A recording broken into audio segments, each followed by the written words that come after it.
Ya, assalamualaikum warahmatullahi wabarakatuh. Ini adalah keberapa ya? Materi keberapa? Yaitu penginstalan VFD. Yang mana penginstalan VFD di sini sebelumnya kan kita sudah sampai ke proteksi dan diagnosanya ya. Proteksi dan diagnosa, kemudian kita ke penginstalan. Kemarin kalau nggak salah, kenapa tujuan dari kelistrikan mesin perkakas ini, dan dalam mesin perkakas itu lebih pentingnya beberapa yang namanya kelistrikannya lebih yang kita lihat itu adalah motornya. Motor biasanya kita menggunakan magnetic contactor atau saklar tentang magnetik, ya kan, elektromagnetik maksud saya. Nah, saklar elektromagnetik tersebut beberapa yang namanya ada relay. Tetapi semakin zaman berkembang, itu zaman semakin semakin yang ada namanya teknik digital. Teknik digital di sini itulah dia menggunakan atau mengontrol motor sesuai dengan kecepatan dan torsinya. Itu yang namanya VFD. VFD, Variable Frequency Drive. Nah, kemudian kita ketahui tentang VFD-nya, kemudian kita tahu proteksi dan diagnosanya ataupun ada apa-apa aja sih yang ada di VFD-nya. Nah, di sini untuk penginstalan VFD-nya. Kemarin juga ada beberapa tipe-tipe yang dari VFD dari tahun 1980-an sampai sekarang.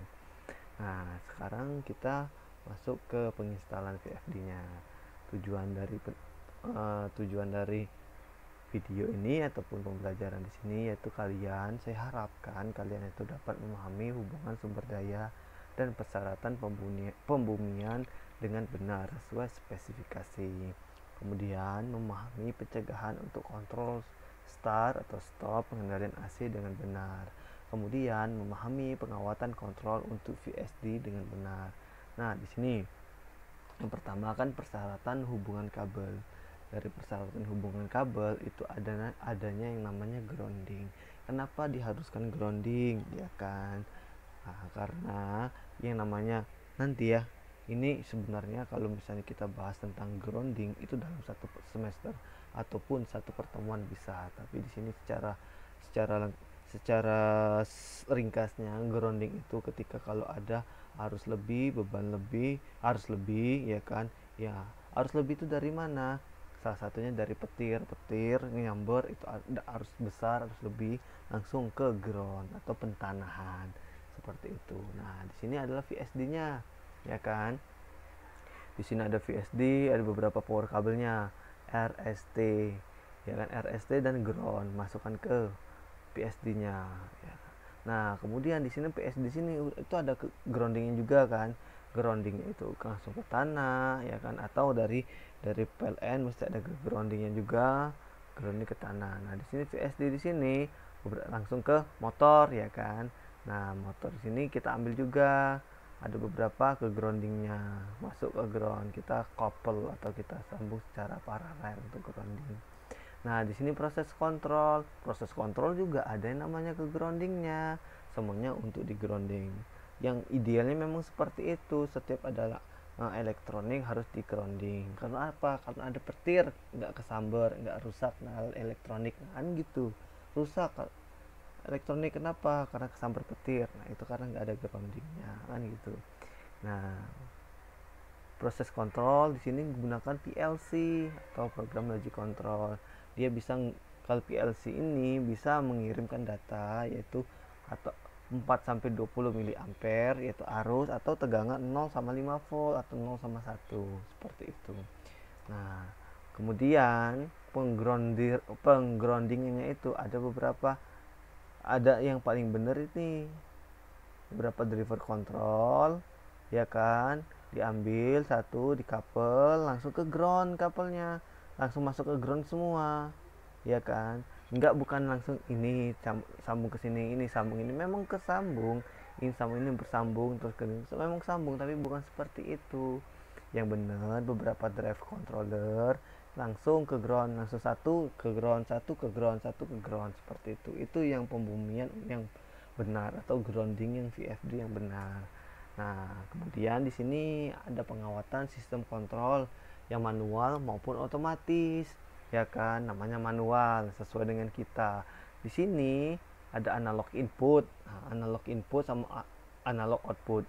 Berarti di sini kita menggunakan sinyal analog, masukkan sinyal analog yang kita ubah. Di sini ada 10K port, berarti 10.000 yang bisa kita ubah. Untuk resistansinya 10.000 untuk mengatur kecepatan yang ada di motornya. Nah, di sini ada juga ini ada digital input sama digital output, ya kan. Nah, digital input sama digital output ini kan manual nih. Manual kalau misalnya kita adjust ataupun kita atur di 10.000 ini, maka di kecepatan ataupun arus yang di sini akan naik juga sesuai dengan analog input yang kita inginkan.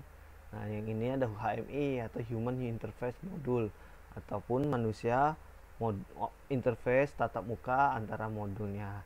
Nah, ini yang analog ya. Kemudian di sini ada digital input sama digital output. Nah, digital input ini ada start, stop, reverse sama jog. Ini ada speed, running sama volt. Nah, start di sini untuk start di sini kita seperti tombol yang namanya normally open.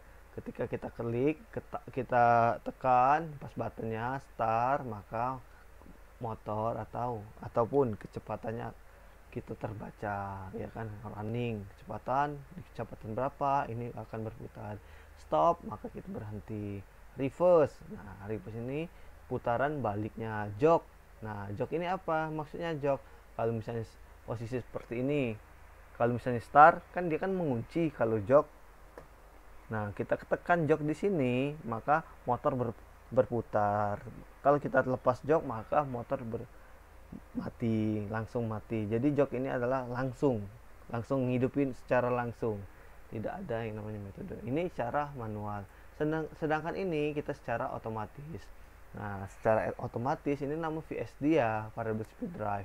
Nah, untuk otomatis kita menggunakan yang namanya PLC, program logic control. PLC di sini kita set point, speed set point. Speed set point ini adalah speed berapa sih yang kita inginkan. Nah, ini dalam sinyal analog, analog output. Nah, set pointnya analog input, speed indikasinya berapa, arus indikasinya berapa, kita lihat di sini. Baru biar kita diolah namanya ke PSD-nya. Nah, apa bedanya dengan PLC digital output? Nah, yang ini digital output sebenarnya sama aja nih, start, spot, reverse, jog seperti yang di manual, common, speed, running, value. Apa bedanya?